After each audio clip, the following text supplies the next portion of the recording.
Біздің енді қазақпыз ғой деген сөз бізде ғана бар. Ешқашан естімейсің ғой айтып тұрған бір-біріне орыспыз ғой деп тұрғанды ешқашан естімейсің да. Немесе неміспіз ғой деп тұрғанды көрмейсің. Тек біздер ғана қазақтар. Біздің қазақтың өзінің заңы бар ғой. Біздің біз заңды былай ысырып тастаймыз. Біздің өзіміздің заңымыз бар. Қазақпыз ғой деген.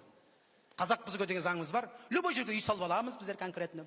Уж төбесін жауып новоселье істеп аламыз. Сосын акиматтан тағы бір жақтан адамдар келеді. Мына жерге үй салуға болмайтын еді ғой. Мына үстінен высоковольтный ток өтіп жатыр, астынан тұрып өтіп жатыр десе, біздің айтатын сөзіміз бар. Енді қазақпыз ғой, енді өз жерімізге сала алмаймыз ба дейміз.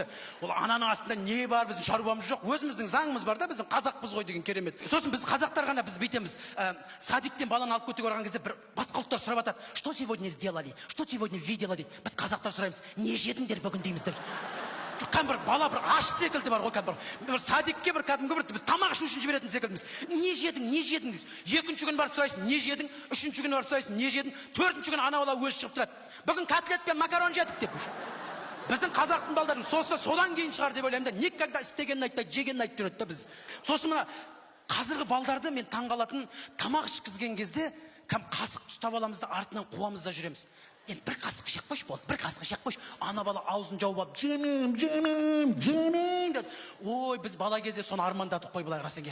Бізге сөйтіп бүйтіп тығып атса екен ғой деп. Біз ұрлап жейтінбіз ғой дейшті.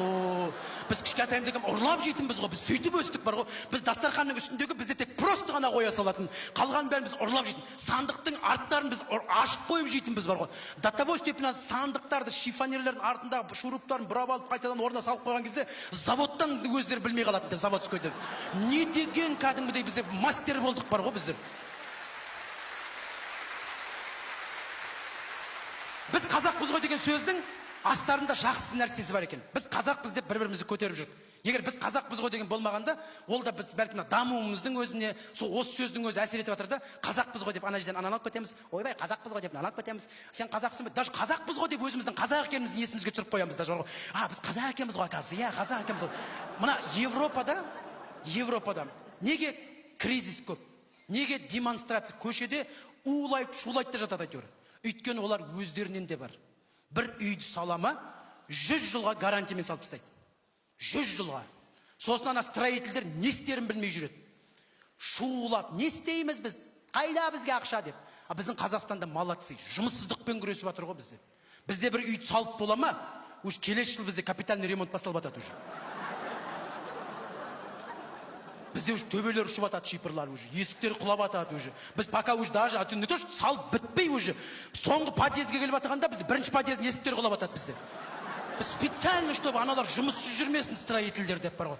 Аналардың бала шағасы бар ғой. Сөйтіп сондай качествомен саламыз да біздер. Жұмыссыз болып қалмасын ешкімде. Біз даже асфальт салған кезде жолдың өзінде де 100 километр жол салатын болсақ, тек біздерде Европада 20 жыл гарантия болса, біздер уже 50 мың километр жүргеннен кейін артында уже шоқалақтар пайда болып жатады уже бар ғой. Шұңқырлар пайда болып жатады. Екінші бригада уже тесік жамап жүреді, шұңқыр жамап уже бар.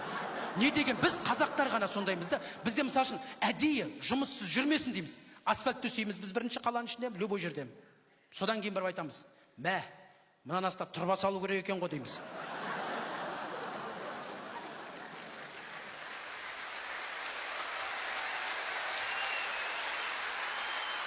Өйткені біз қазақпыз ғой біз.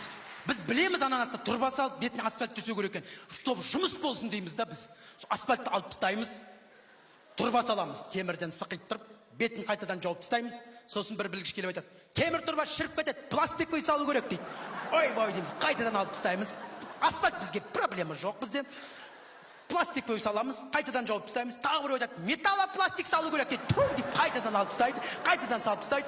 Машиналар бізде молодцы, уже асфальтқа үйренбеген, айналып объездныймен жүре береміз біздер жаңағыдай. Айналып біресе мына жаққа объездныйға шығамыз, біресе мына жаққа объездныйға шығамыз. Пока анау біткенде ана объездной, мына біткен мына объездной сөйтіп өтіп жатырмыз. Сондықтан да бүгін біз қазақпыз ғой, қанаттың концерті қолдап отырайық ағайындар. Рахмет келгендеріңізге.